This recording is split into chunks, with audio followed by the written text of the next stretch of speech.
Welcome back to Let's Talk Careers. I'm so excited to bring another incredible guest. Today we are meeting with Ahmed Hamamsy, who is the co-founder of the global S&OP community. Welcome, Ahmed. It's a pleasure to have you with me today. Hi, Maria. Thank you so much for the honor and following your program and podcast. It's amazing. And all your work is great. Thank you so much for having me. Thank you, Ahmed. That's such a great way to start the show. I'm so excited, even more now. Ahmed, before we talk about what you're currently doing, I want to take you back on a journey to when you were a teenager. And the reason I do that is because what I want young people and the parents of young people to really understand is we're not looking at a career as it's happening once, I'm choosing one job, that's it.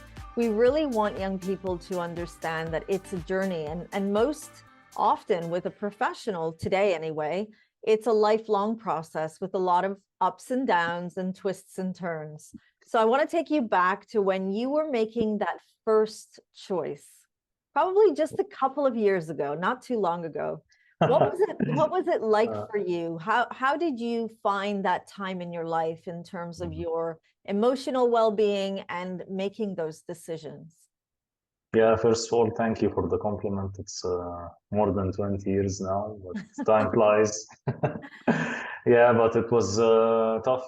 It was tough because you have to get a certain degree percentage in our high school back in where I live in Egypt, and there is a lot of pressure from family. The legacy in Egypt family, you must go for engineering or be a doctor, and all your family is that. Your uncle, your dad is an engineer, your mom is an engineer.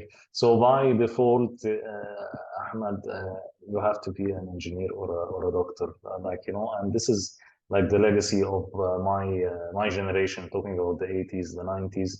This is how people were functioning. We were like molded or to think the same way like our family, if I'm saying I'll go for business or something, what's this? What's business? So you'll be like anyone in anybody like this. But all our families, engineer and doctors, most 90% of the people. So people were rejecting this new idea. Business at that time was a new idea.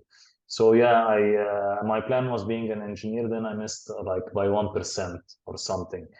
Then we put your first, your second choice, your third choice. So I found like commerce, English section, business administration for something.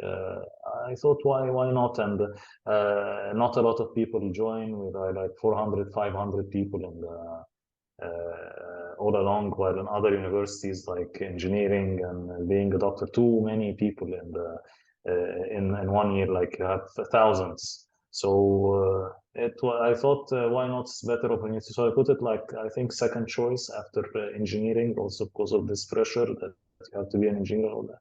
Suddenly I find it coming, and here the years pass, and I managed to make an MBA. I managed to make a master's in supply chain, and here I am working on something different. I thought that I will be an engineer or a doctor, but now I'm working on business, on supply chain. I started my career in marketing.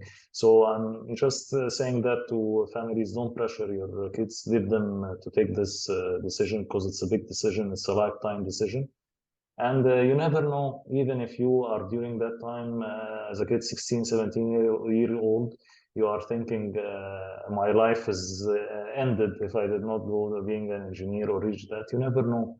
Give it some time. You still don't know what you're going to study, and maybe your career path will take something different, and you reach something different. You never know. That just follow your passion. I love that you brought in, there were several elements of the story that you just shared. First, that it wasn't Ahmed's decision. It was really a collaborative effort with your family, but I could also hear the voices of your community. Like, this is how we do it, Ahmed. Yes, and exactly. And then I also heard you saying, I took the first choice, the second choice, and then, I ended up making a choice, which we see young people having to do today. But if we go back to the time that you were making that first choice, second choice, third choice, And then you decided on business administration. Were you excited to do it? Or was it like, oh, well, it's either this or I can't do anything? Because that voice of defeat is also a common voice that I hear from teens when they're trying to get into that first choice, but they can't always get into that first choice. And I'm always telling them, but that second or third choice should also be as exciting to you as that first. Would you say that it was exciting for you? Or if we're honestly speaking, did it feel like, oh, well, this is what I have to do? Yeah, at first it felt like a little bit of defeat, or I have to do, because I missed on 1%. But at the end of the day, when I joined, I looked at the bright side. You have to look at the bright side of everything. The community, the people that are there were nice. We are a small group, like 300, 400 compared to our country. This is a very small group. So we had more focus from the professors. We gained good knowledge, good experience, working on some important subjects in business, like accounting, finance, all business now. Of course, after passing this small business, we're talking about profit, loss, earning before interest and tax, how to make the business profitable. Marketing, of course, is very important. You cannot succeed without marketing your product, and with the way you're marketing your product, and the main things, and the product, the price, the place, the promotion, all these things I discovered after that these are essentials for any business. You don't have to be an engineer handling a project, or a doctor saving a life. There is other careers, and there are other opportunities. So yeah, at the beginning, to be honest, it was felt like defeat, but after some time, I give it like 2, 3 months maximum, less than a year, I felt satisfied, and I looked at the bright side, and things moved forward well for me. I'm really excited to hear that. So now let's talk about some of your experiences in the journey of work that you went through. Yeah, So the word founder comes up a lot in your yeah, experience. When yeah, did you decide that I want to be a founder? I want to create something? Because yeah, you've done it several times, haven't you? yeah. I've done it. I've done it several times. Well, I decided on that when I lost my first job. I was working for 15 years in a company. I moved from marketing to working in sales, to working on business support, to working in supply chain, and suddenly management change. And with management change, sometimes a lot of layoffs happen. So like thousands layoffs. I was one of these layoffs. In 14, 15 days, you lose like 13 years of giving to the company, and working sometimes overtime, all that, thinking that this you're going to stay forever. And I know a lot of people are stuck in this wheel, that you cannot breathe out of work. You're always thinking about work, sometimes over family, sometimes over your health. So this was like an eye opener for me. It's not like this. I should think outside of the box. Why not look at my LinkedIn profile? I started looking. I found my LinkedIn profile. I have like 500 only friends or something. I'm not active. I'm not doing. I'm not. Started to see at that time, 4 or 5 years ago, LinkedIn coaches. Oh, what is this? So let me meet with a LinkedIn coach. He told me what you're doing is wrong. You cannot keep pushing your CV and accept in thousands. One person will pick your CV and no, this is good. You're not seeing. You need visibility. You need to work on your LinkedIn profile. So this started to open my eyes. You need to make community. You need to be close to the people that are in the same field. People need to know when they think about supply chain, about sales and operation. When in search, your profile comes first or in the top 10. So recruiters will pick you, or you'll start having business opportunities. Open your mind. The life is not about, now it's not about a 9 to 5 job. So I started meeting people. I started building communities like the sales and operation planning. I met one of my friends who's obsessed also about supply chain. We started to make an idea of a podcast to interview people in different finance and marketing and sales, talking about the sales and operation process. from all the meetings, from demand, supply review to business, how to take decisions, power of taking decisions, who are the core functions in this. And suddenly you found themselves from the top 30 business podcasts in UAE. The podcast is listened to in different countries. So it's amazing when you open your mind and start to collaborate with likely-minded people and have a group of people who are thinking on the same way. It's life is full of opportunities. It's not about the 9 to 5 jobs. So this how it started for me to thinking out of the box, to thinking of making a business with people, to thinking of collaborating with people.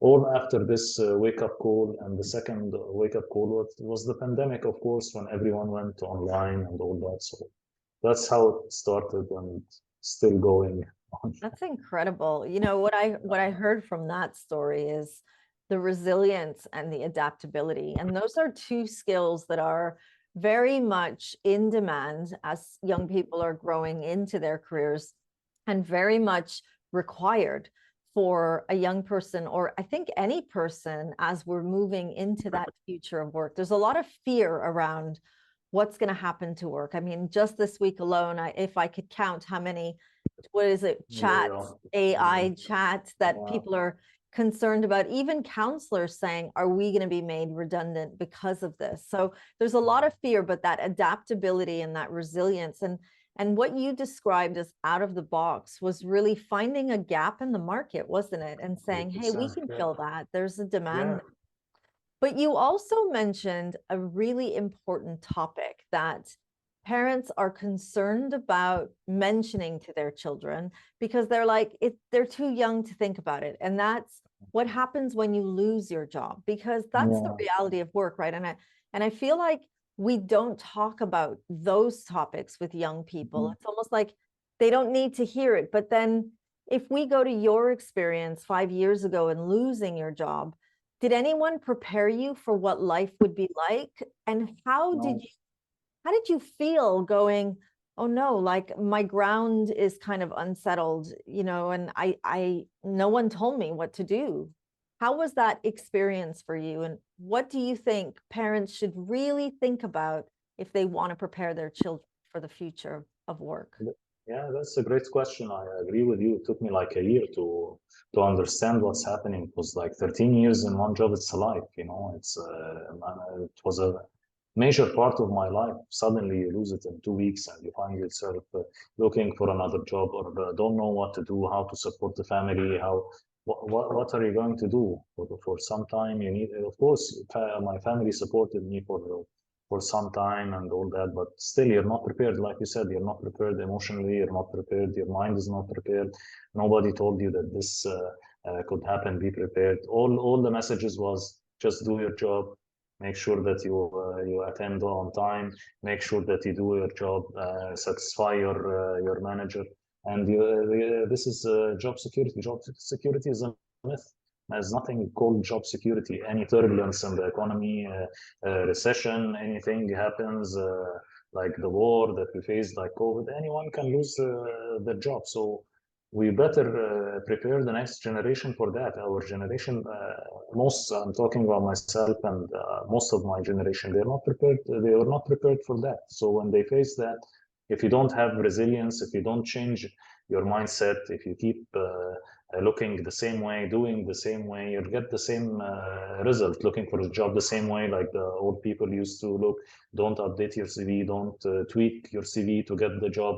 Don't reach to people and tell them that, for example, you're looking, try to use your connections, enhance build your personal brand. You'll never reach. So unfortunately, also for this, for the older generation, they don't know most of them don't know about personal branding, don't know about that. So I don't blame them. Also, it's the technology and how things improved.